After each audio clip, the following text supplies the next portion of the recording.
Obrigado, camaradas.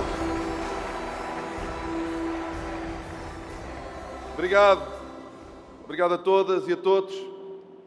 Cumprimentar as delegações internacionais que estão aqui presentes no nosso Congresso, todos os convidados que também estão aqui presentes connosco. Cumprimentar o Sr. Primeiro-Ministro, cumprimentar o Presidente da Assembleia da República, cumprimentar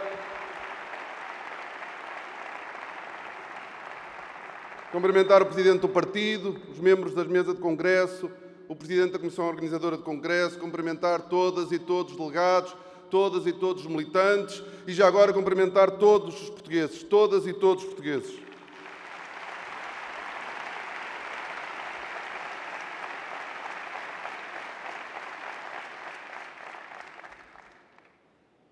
Nas palavras que ontem vos dirigi, disse que nos últimos 8 anos António Costa não se limitou a virar a página da austeridade.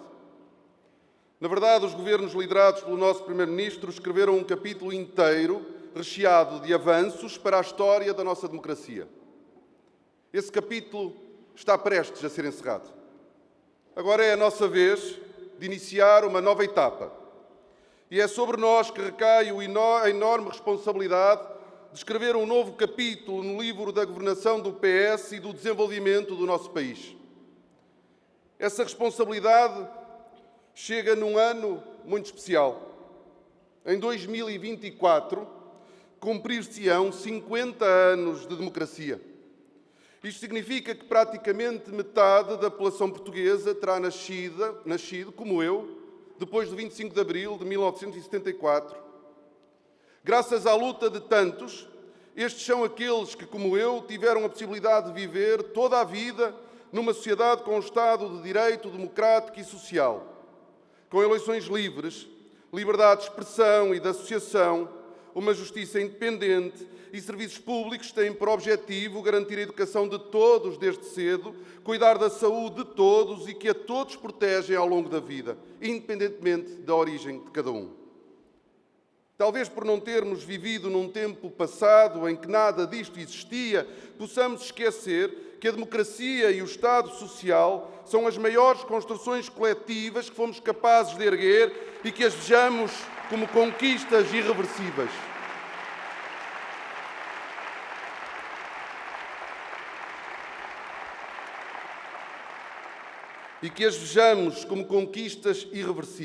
Mas não são. Nada o é. Os exemplos de movimentos antidemocráticos são visíveis em todo o mundo e já chegaram à Europa. Por isso, no momento em que cumprimos 50 anos da Revolução que nos devolveu a liberdade e a democracia, precisamos de reafirmar os nossos valores e de apresentar as nossas ambições. Camaradas, Abril é a nossa referência, a nossa âncora moral, a âncora da nossa memória e a âncora das nossas expectativas e sonhos para o futuro. Sim, Abril não é só passado, é também futuro.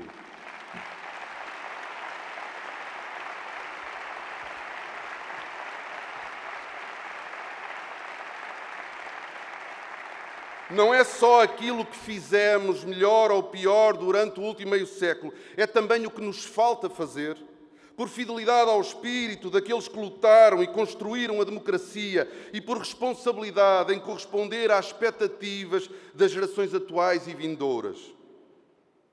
O Partido Português, que melhor concretizou no passado, que melhor expressa hoje e que está em melhores condições de traduzir no futuro os valores de Abril, é o PS.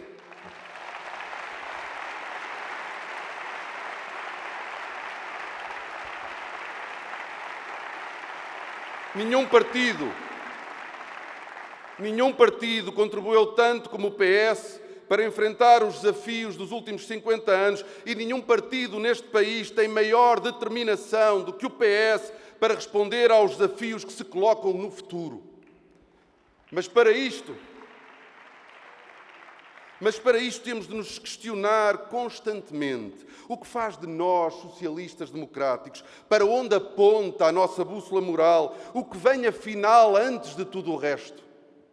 Para mim é claro, os valores morais da empatia, da cooperação, da generosidade, do respeito mútuo, da reciprocidade nos laços que mantemos com os outros e com os seus problemas, com os problemas da comunidade. Estes são os nossos valores primeiros, com eles escrevemos a nossa Constituição moral, são eles que ligam as nossas razões às nossas emoções.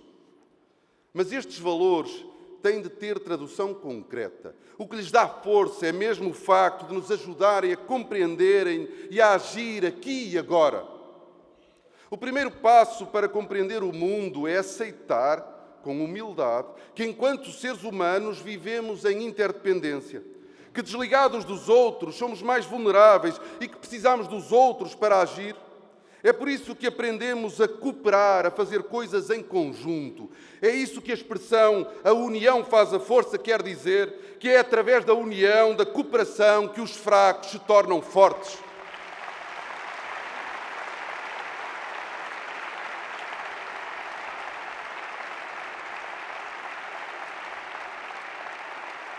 É da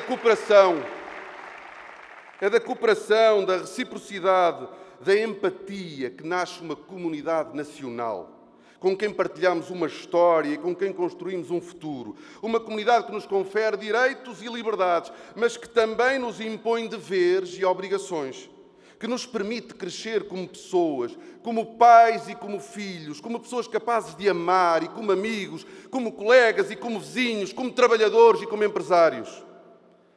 É a tomada de consciência de que vivemos numa comunidade nacional que nos pode ajudar a transformar para melhor a nossa vida individual e coletiva.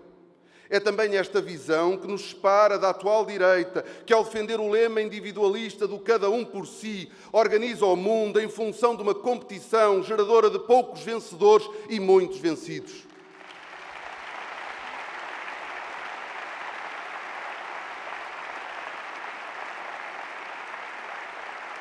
Para nós, os problemas resolvem-se mais através da cooperação do que da competição e mais através da ideia de responsabilidade recíproca do que da meramente individual. É por isso que para nós os problemas dos outros são os nossos problemas, são os problemas de todos.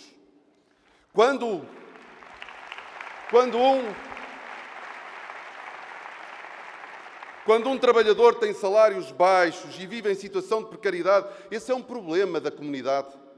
Quando um empresário enfrenta a concorrência desleal, este é um problema da comunidade.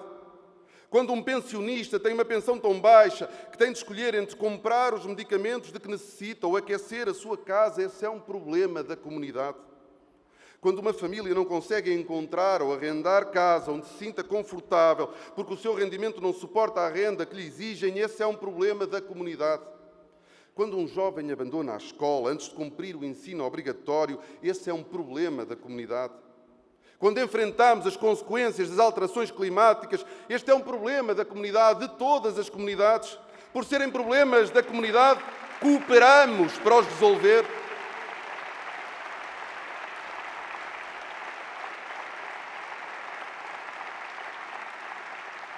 E por serem problemas da comunidade, quando os resolvemos, a vida de todos e de cada um melhora.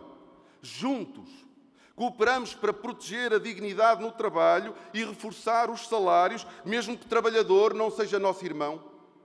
Juntos cooperamos para que os empresários tenham condições para desenvolver os seus projetos e para que estes criem valor. Juntos cooperamos para aumentar as pensões e reduzir os custos de acesso à energia, mesmo que o pensionista não seja nosso avô. Juntos cooperamos para que o casal possa encontrar uma casa onde possa viver com dignidade e conforto, mesmo que não sejam da nossa família. Juntos cooperamos para evitar que o jovem abandone a escola e possa melhorar a sua aprendizagem, de modo a concluir os seus estudos, mesmo que não seja o nosso filho. Juntos cooperamos para assegurar a transição energética e um sistema de transportes ambientalmente sustentável. Cooperamos porque, para nós, os problemas de uns são os problemas de todos.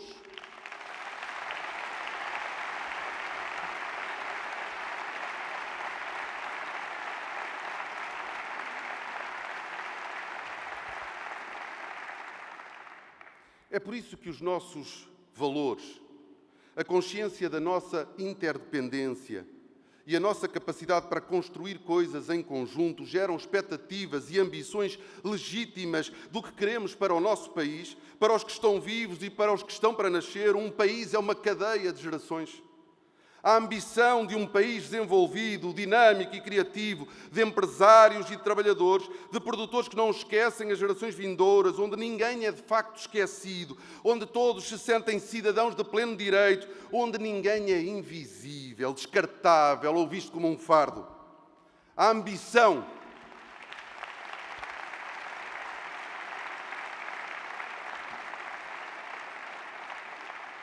ambição de um país onde os trabalhadores sociais e os trabalhadores manuais são tão respeitados quanto os trabalhadores intelectuais.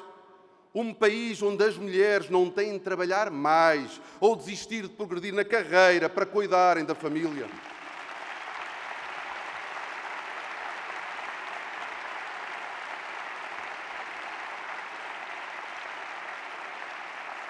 Um país em que todas as crianças são cuidadas e educadas. Um país onde os jovens podem realizar os seus sonhos, ter a sua casa e criar as suas famílias sem terem de adiar o momento da sua emancipação.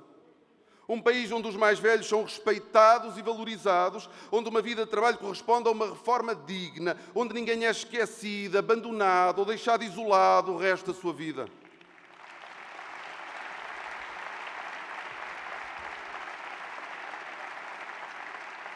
Um país onde quem trabalha se sinta respeitado, reconhecido e valorizado. Onde cada um conta. Onde o contributo de cada um para a comunidade é considerado. Onde todos são reconhecidos como indispensáveis a uma vida em comunidade. A ambição de um país onde o Estado social é a melhor tradução da ideia de comunidade. Uma comunidade de direitos e deveres. Este é o grande mecanismo para reduzir a desigualdade de oportunidades e para desenvolver as potencialidades de todos. Um país que se organiza de forma a garantir cuidados de saúde e a quem necessita deles em condição de tempo e qualidade compatíveis com um país desenvolvido. Onde os profissionais de saúde se sentem respeitados e motivados para se dedicarem à comunidade através do Serviço Nacional de Saúde.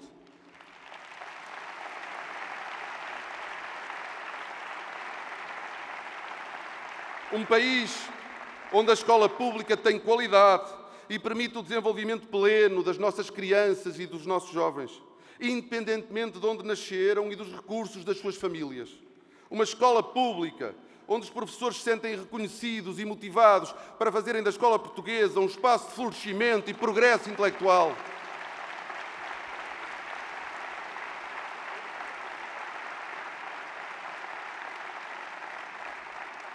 Um país onde a descarbonização da economia não é um luxo, mas uma necessidade vital de uma comunidade que quer viver em cidades respiráveis, em cidades, vilas e aldeias, servidas por fontes de energia renováveis. Grande aposta de sempre do PS, como grande aposta é um sistema moderno de transportes coletivos, de que a ferrovia é um dos eixos centrais.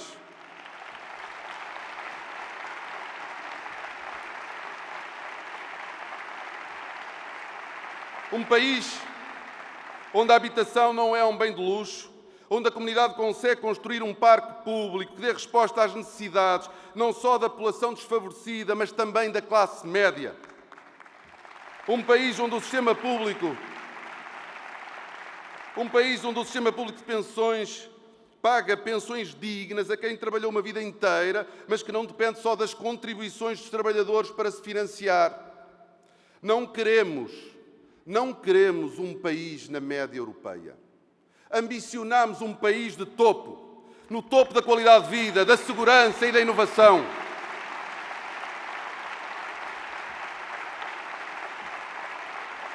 Não queremos ser a periferia do continente europeu, queremos ser o centro que liga o Atlântico à Europa. Para isso precisamos mesmo do contributo de todos os que vivem aqui, dos que foram viver para outros países e dos que aqui querem voltar a viver sem exclusões.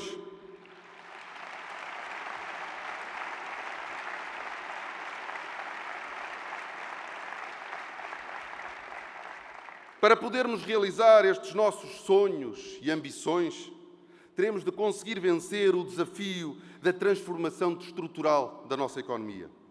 Esta tem mesmo de ser a nossa primeira e principal missão: alterar o perfil de especialização da nossa economia. Só com uma economia mais sofisticada, diversificada e complexa podemos produzir com maior valor acrescentado, pagar melhores salários e gerar as receitas para financiar um Estado social avançado. De forma intensa e continuada, temos que investir na educação, na produção de conhecimento, na transferência do conhecimento para as empresas e na inovação nas nossas empresas. Mas se quisermos obter resultados, temos de fazer mudanças fundamentais no que tem sido feito. O setor privado pode e deve investir onde bem entender, como em qualquer economia de mercado. Mas o Estado tem a obrigação de fazer escolhas quanto aos setores e tecnologias a apoiar. Dir-me-ão que foi isso que se fez ao longo das últimas décadas, mas não é inteiramente verdade. Em Portugal, a incapacidade de se dizer não levou o Estado a apoiar de forma indiscriminada empresas, setores e tecnologias, independentemente do seu potencial de arrastamento da economia. A incapacidade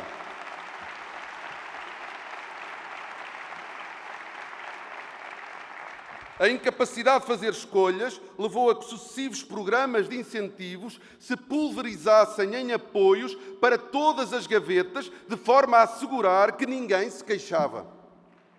O problema da pulverização dos apoios é que depois não há poder de fogo, não há capacidade do Estado acompanhar, não há recursos suficientes para transformar o que quer que seja.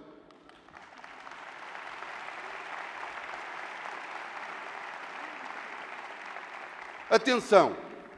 Não devemos rejeitar um sistema de incentivos que tenha uma componente horizontal, isto é, uma componente destinada a financiar a formação, a inovação e a internacionalização, independentemente do setor onde a empresa atua.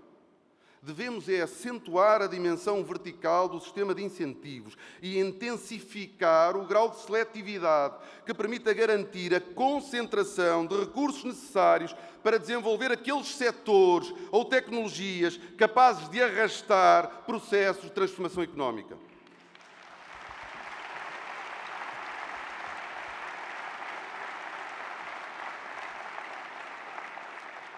Os sucessivos programas de incentivos em Portugal foram dos que sistematicamente apresentaram menos seletividade na União Europeia. É tempo de ser claro e de fazer escolhas, porque governar é escolher. Só conseguiremos transformar a economia com mais dinheiro para menos setores.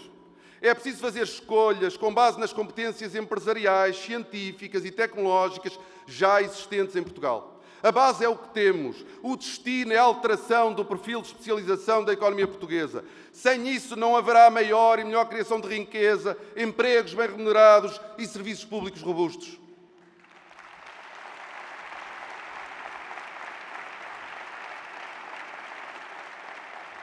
Num primeiro plano, a política económica deve continuar a apoiar a formação, a inovação e a internacionalização das empresas que apresentem bons projetos, independentemente do setor onde se insiram. Devemos apresentar desde logo um programa de desburocratização e simplificação, elaborado em diálogo e com a participação das empresas portuguesas, que reduza de forma substancial os obstáculos ao investimento, sempre com transparência e no respeito pelo ambiente. Segundo, um programa para a capitalização das nossas empresas, que promova o acesso a formas alternativas e complementares ao financiamento bancário. E terceiro, um programa de apoio à internacionalização, que seja mais do que um programa de apoio às exportações e que tenha a ambição de ter um maior número de empresas portuguesas internacionalizadas, isto é, com presença internacional. Num segundo plano,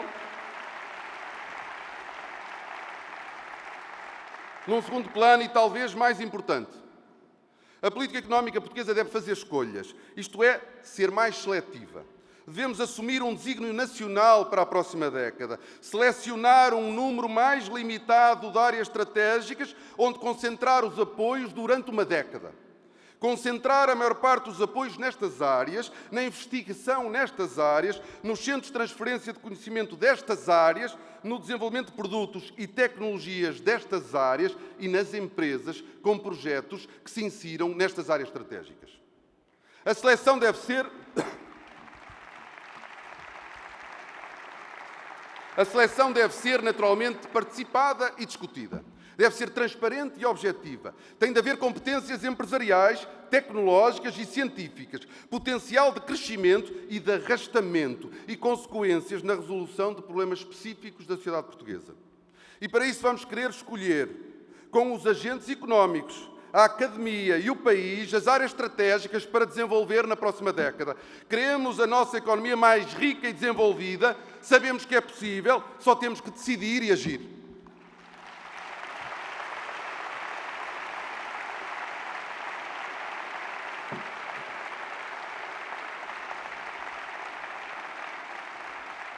Camaradas, as nossas prioridades e políticas traduzem os nossos valores e respondem aos desafios que o país enfrenta hoje e no futuro. Em muitas áreas, os governos socialistas deram início a reformas e construíram soluções de médio e longo prazo que devemos prosseguir e concretizar. Quando formos governo, não vamos pôr tudo em causa. Nós não andamos a brincar às reformas, não mudamos por mudar. Mas nas áreas que mais preocupam o nosso povo, precisamos dar um sinal do que queremos fazer no futuro em resposta aos seus problemas. Uma das preocupações da grande maioria dos portugueses está no baixo nível dos seus salários. O país avançou muito.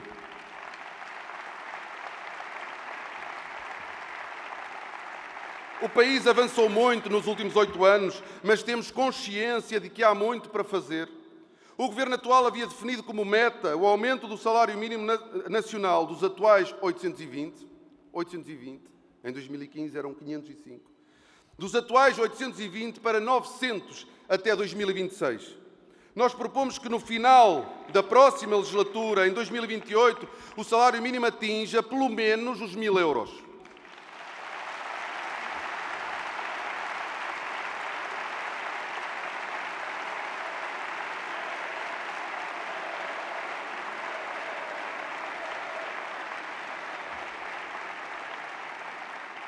Neste âmbito, também devemos rever o acordo de rendimentos recentemente negociado em concertação social, de modo a que ao aumento do salário mínimo possa estar associado o aumento dos salários médios.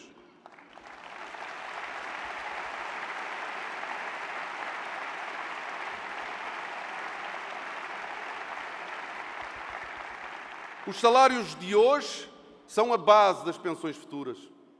Em relação à política para as pensões, cumpriremos a lei que regula a sua atualização, garantindo uma subida mínima para as pensões mais baixas. Os pensionistas sabem que podem contar com o PS nesta área. Ao contrário do PSD, nós confiamos no sistema público de pensões, não o queremos desmantelar, privatizar ou plafonar.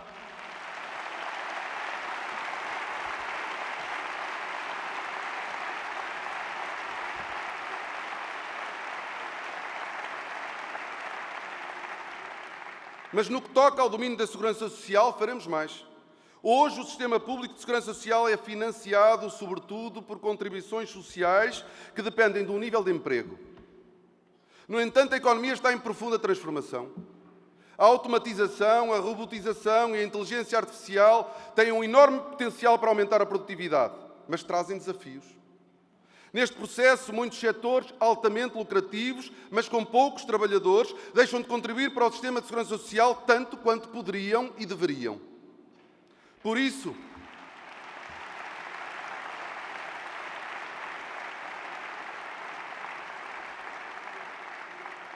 pretendemos colocar à discussão e concretizar uma reforma das fontes de financiamento do sistema de segurança social para que a sustentabilidade futura deste não dependa apenas das contribuições pagas sobre o trabalho.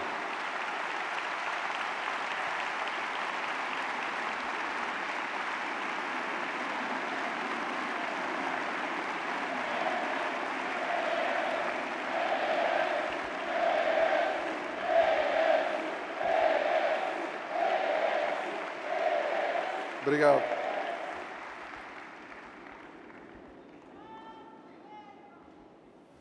Obrigado. Em curso está a maior reforma na habitação. Com o reforço do atual parque público de habitação, prevê-se a construção e reabilitação de 32 mil fogos de habitação pública até 2026. Porém, no curto prazo é também preciso regular melhor o mercado, através de medidas que tenham em conta a realidade do passado recente. Nos últimos anos, as rendas tiveram grandes aumentos insustentáveis para muitas famílias. O valor mediano do metro quadrado nos novos contratos de arrendamento subiu em meia dúzia de anos entre 2017 e os 9 primeiros meses de 2023, mais de 60%. Para fazer face a esta situação, é nosso objetivo definir com o INE um novo indexante de atualização das rendas que tenha em consideração a evolução dos salários.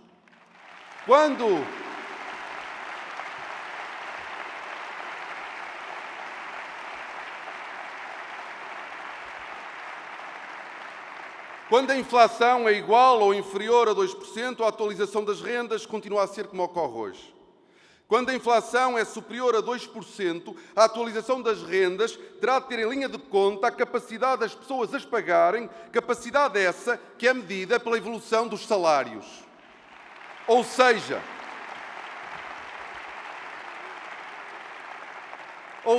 em anos de inflação elevada, a evolução das rendas não pode estar desligada da evolução dos salários.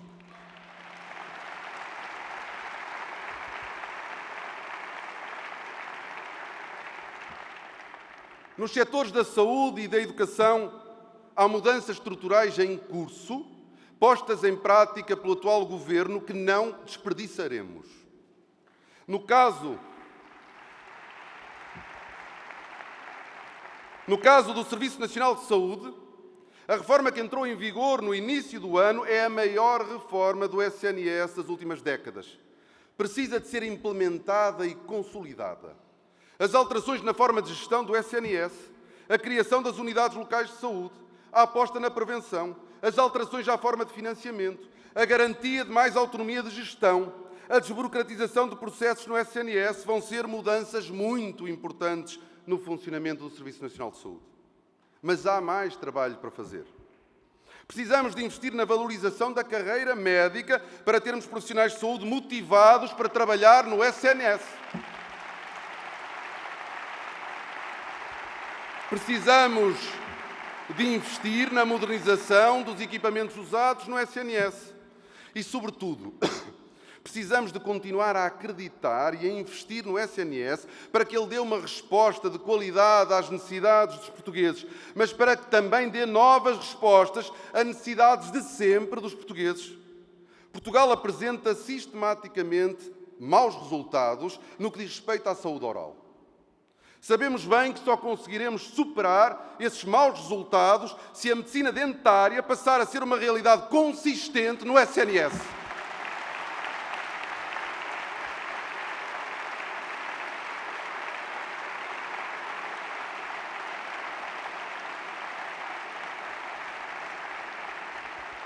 Iremos promover um programa de saúde oral que, de forma gradual e progressiva, garanta cuidados de saúde oral aos portugueses no SNS. E, nesse esforço, será fundamental a criação de uma carreira de medicina dentária no Serviço Nacional de Saúde.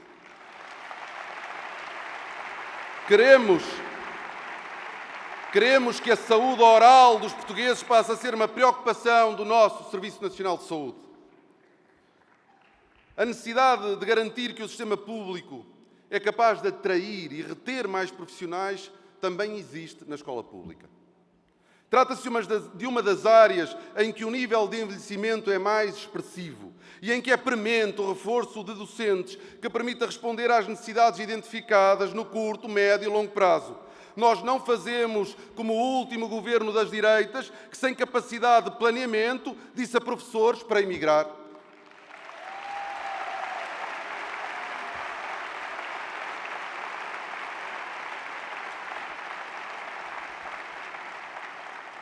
Iremos aumentar os salários de entrada na carreira docente, tornando desta forma, entre outras medidas, a profissão de professor mais atrativa. E também daremos maior equilíbrio à carreira, reduzindo as diferenças entre os primeiros e os últimos escalões.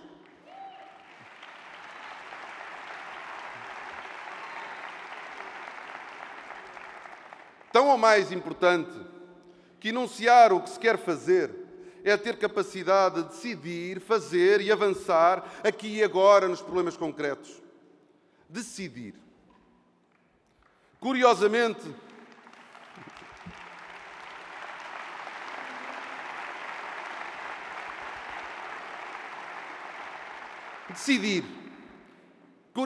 a direita transformou a principal função de um político, tomar decisões, numa coisa negativa, errada e indesejada.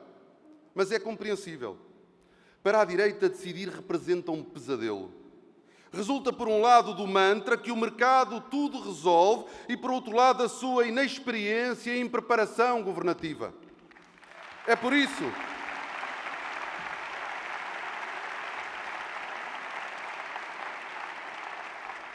que, depois de 8 anos na oposição, terão de estudar a solução para a alta velocidade, num país que já leva 30 anos de atraso em relação ao seu vizinho. Depois de mais 50 anos e 19 localizações estudadas, terão de criar um novo grupo de trabalho para estudar a localização de um aeroporto essencial para o desenvolvimento do país.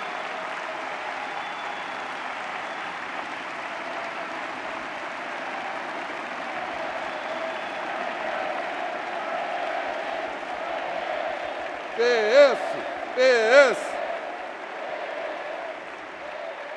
Obrigado. A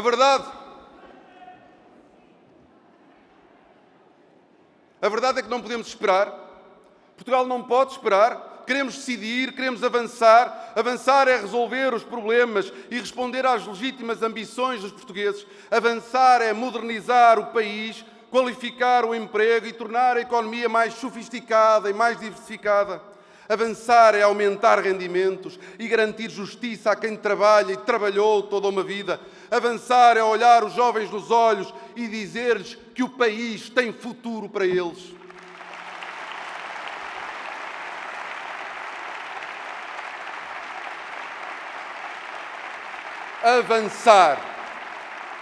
Avançar com convicção e com responsabilidade, com visão e previsibilidade, com ambição e estabilidade. Estabilidade não é inércia, não é paralisia, não é indecisão. Estabilidade é antes a capacidade de uma nova liderança manter um rumo disciplinado e em coerência com o passado e com os nossos valores, sem surpresas e sem rupturas. Camaradas,